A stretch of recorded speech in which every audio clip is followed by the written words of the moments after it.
actually be viewed as insulting an official, Beamtenbeleidigung, because it's disrespectful, and you may have to pay 600 euros for it. The actual fines are decided on a case-to-case basis. Olá pessoal, sejam bem-vindos a mais um vídeo desse canal. Nós somos cidadãos do terceiro mundo e nesse canal nós reagimos e aprendemos sobre o primeiro mundo. Nesse vídeo nós vamos reagir a leis loucas alemãs, 6 surpreendentes coisas que são esquecidas na Alemanha. Portanto, aproveite a oportunidade, considere se inscrever em nosso canal, clique no gostei, compartilhe esse vídeo e visite o nosso Instagram para fazer mais sugestões de conteúdos como esse. E agora, vamos para a reação. It's common in the US, but illegal in Germany? Here are 6 crazy German laws that you should know about.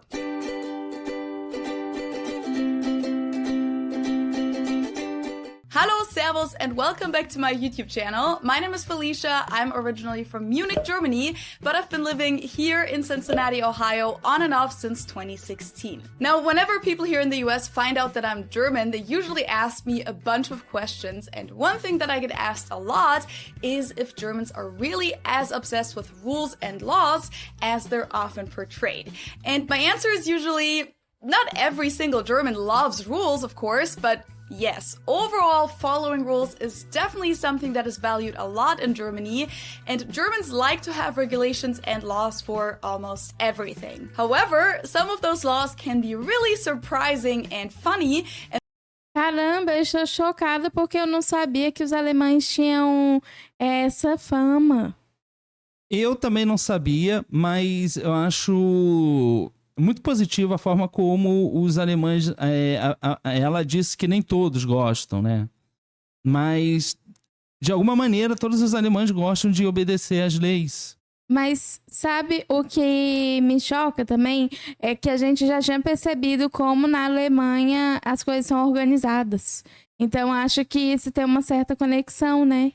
Muito louco isso. É justamente nesse sentido que eu tô fazendo meu comentário. And that's why today I'll tell you guys about 6 crazy German laws. Now, law number 1, it's illegal to run out of fuel on the Autobahn. As most of you probably know, the Autobahn is Germany's interstate system. If you want to learn more about it, you can check out these 2 videos. And when it comes to driving, there are indeed a lot of regulations that you have to follow as a driver in Germany. Like your car has to pass inspections every 2 years, called TÜV. Otherwise, you're not allowed to drive on the streets. You also have to have certain equipment, like a first aid kit and warning vests in your car. And in the winter, it's mandatory to have winter tires on your car. And yes, you're also obligated to always have enough gas in your tank as a driver, and if you don't and actually run out of gas on the Autobahn, you can be fined and might have to pay 25 up to 120 euros, since this is considered preventable. And in general, it's also illegal to stop or park on the Autobahn, even in the emergency lane. I mean, unless your vehicle is actually breaking down, but even then, you won't see a lot of cars just left there on the side of the Autobahn. Whereas in the US, you regularly see broken down vehicles on the side of the interstate that were just basically parked there. And of course, since most places in the US don't use radar traps to enforce speed limits, but have cops pull people over instead, you'll often also see a car that was pulled over and also a cop car behind it in the emergency lane as well. On the German Autobahn, that would actually be considered jeopardizing the road safety, especially since on many parts of the Autobahn there is no speed limit, so people are going crazy fast. Fun fact, apparently this also became illegal in a small town here in Ohio earlier this year, in Youngstown, which is close to Cleveland, so don't do it there either. Number 2, it's not allowed to name your baby Superman. Now, this one isn't technically a law, and you won't get fined for this, but fact is, and this is usually hard to believe for Americans, that in Germany, you can't just give your baby any name you want. It'll have to be approved by the local Standesamt, like the civil registration office, and there are rules as to what you can and can't name your kid. I mean, of course there are rules for that. It's Germany. We pretty much have a rule for everything. Now, whether the name you picked for your baby will be approved or not depends on different things, such as whether it's a name that actually exists, whether it'll be a reason for bullying later on in the child's life, and sometimes they also don't accept names that aren't obviously a female or a male name, which this last one is kind of ridiculous if you ask me. Here are just some examples of names that have been rejected before. Waldmeister, Junge, which just means boy, Rosenherz, so rose heart, Bierstübe, so kind of like a beer pub, Satan, or Satan in German, McDonald's, Superman, Pain, Gucci, Whiskey, or the last names of politicians like Schröder, which was Germany's chancellor before Merkel, or Lenin. And since I already see all these question marks pop up in your guys' eyes, no, you won't be able to call your kid Hitler either, even though the first name Adolf is technically allowed. These rules are one of the reasons why you won't find a lot of crazy first names in Germany, and also why Germans are often very fascinated by what American celebrities name their kids. Caramba! Meu Deus, mas esse é outro país que a gente vê que tem lei para colocar nome de crianças. E eu não sei se no nosso país tem algo semelhante. Porque aqui é muito comum você encontrar pessoas com nome que podem causar algum constrangimento.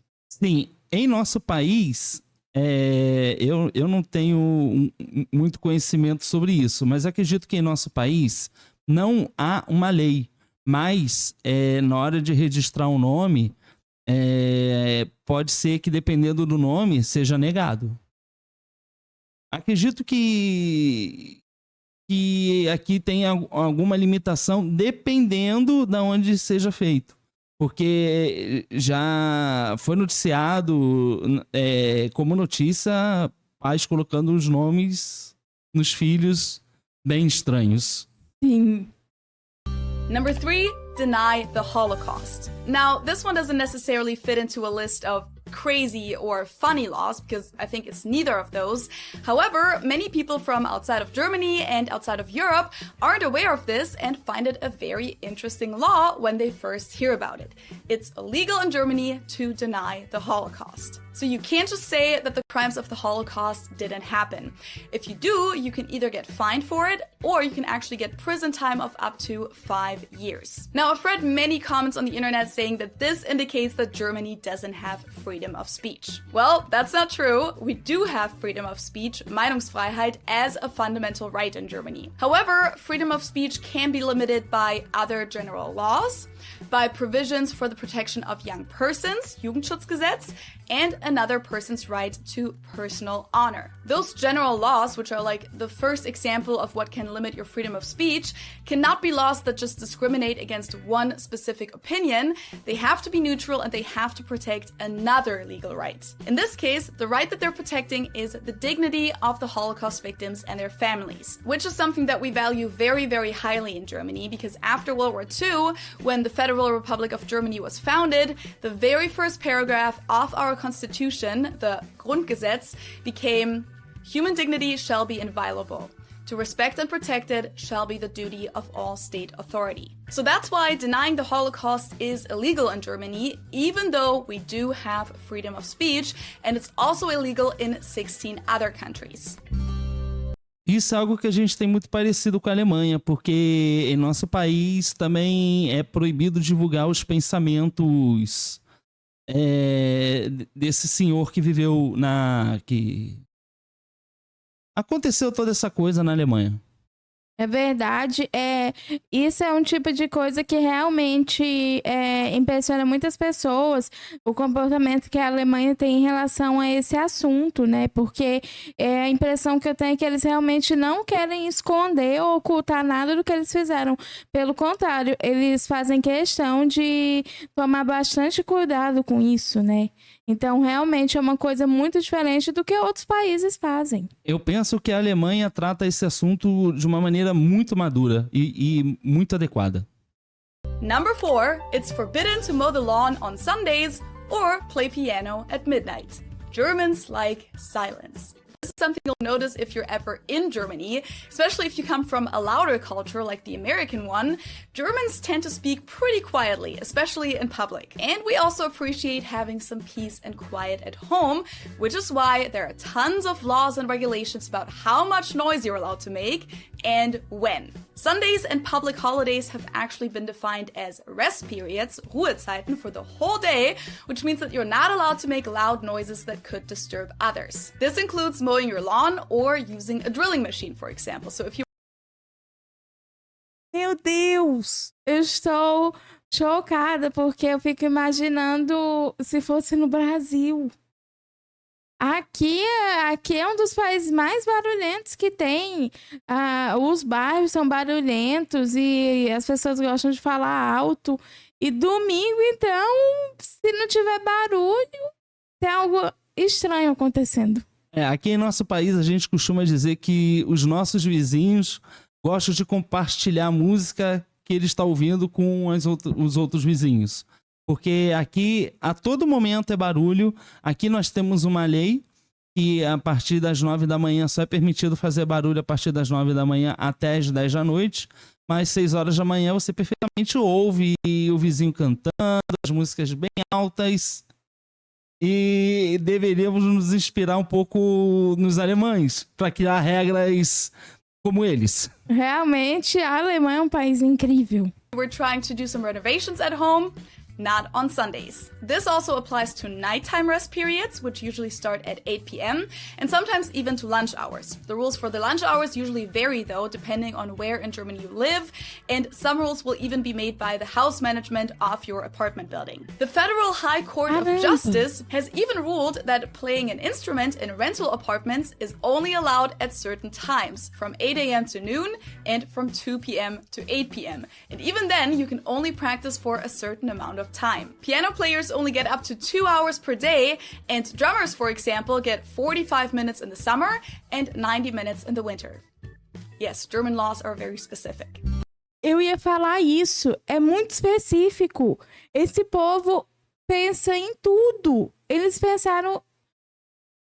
Os alemães são impressionantes, eles pensaram em todos os detalhes. Eu realmente fiquei surpreendido com isso. E eu acho, mais uma vez, eu acho isso muito adequado, porque vai ficar especificado exatamente a partir de cada caso.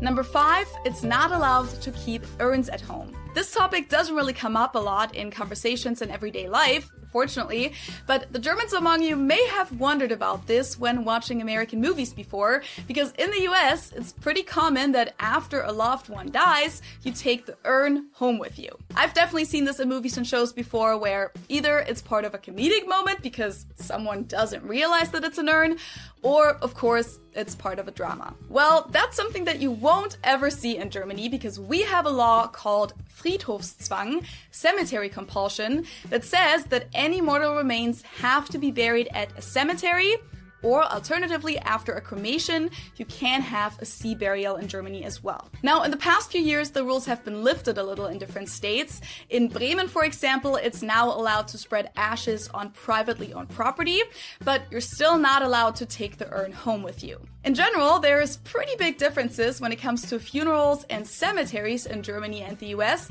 I've actually had that topic on my list for a while, so let me know if you'd want me to talk about that more in depth at some point. And number 6, you'll be punished for saying du to a cop. Okay, those of you who speak German probably understand this law right away, but for everyone else, du is the German word for you. Now, why would that be a problem if you use that with a cop?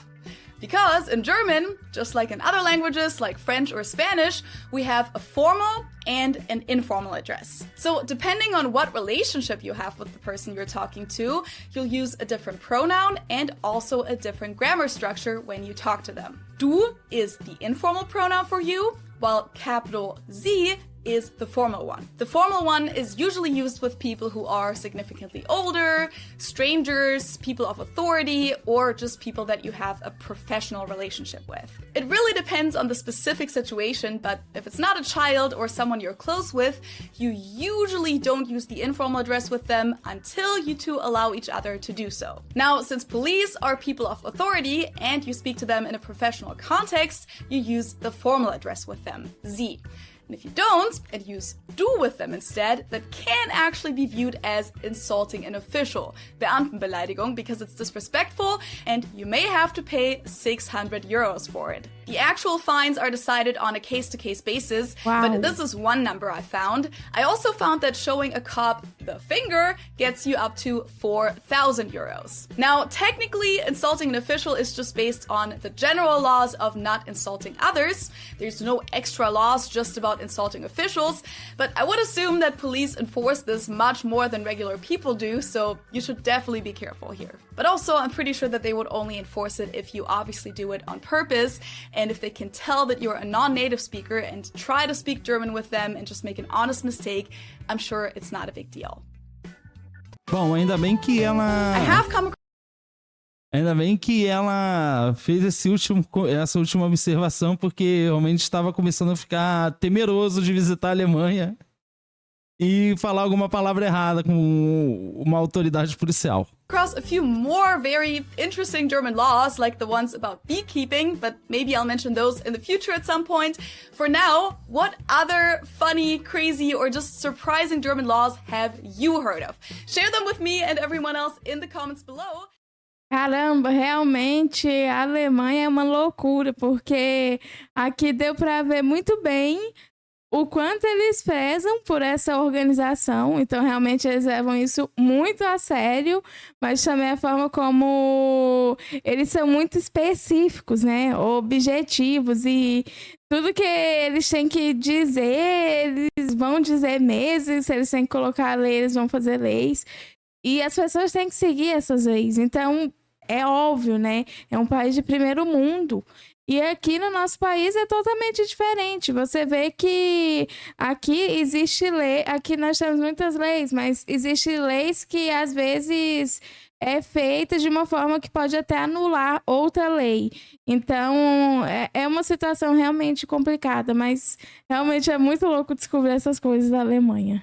Sim, é verdade. Em nosso país, as leis são muito complexas. Como você disse, uma lei acaba... Às vezes, uma lei anula outra lei, né? E aqui nós temos algumas leis que deveriam ser aplicadas e não são aplicadas. Em outras situações, depende de quem não está cumprindo a lei, né? Por essa questão de divisão de classes, de luta de classes que a gente tem no nosso país. Mas a Alemanha realmente é um país incrível e isso só demonstra... o quão especial é a Alemanha, porque apesar de a gente reagir aqui a alguns países da Europa, a gente consegue perceber que todos eles são muito avançados, mas tem particularidades entre eles que tornam cada um desses países únicos. E a Alemanha é um país surpreendente. Sem dúvidas, mas essa foi a reação desse vídeo. Então, se você gostou, aproveita para se inscrever, ative as notificações e também aproveita para fazer mais sugestões lá no nosso Instagram para mais vídeos como esse.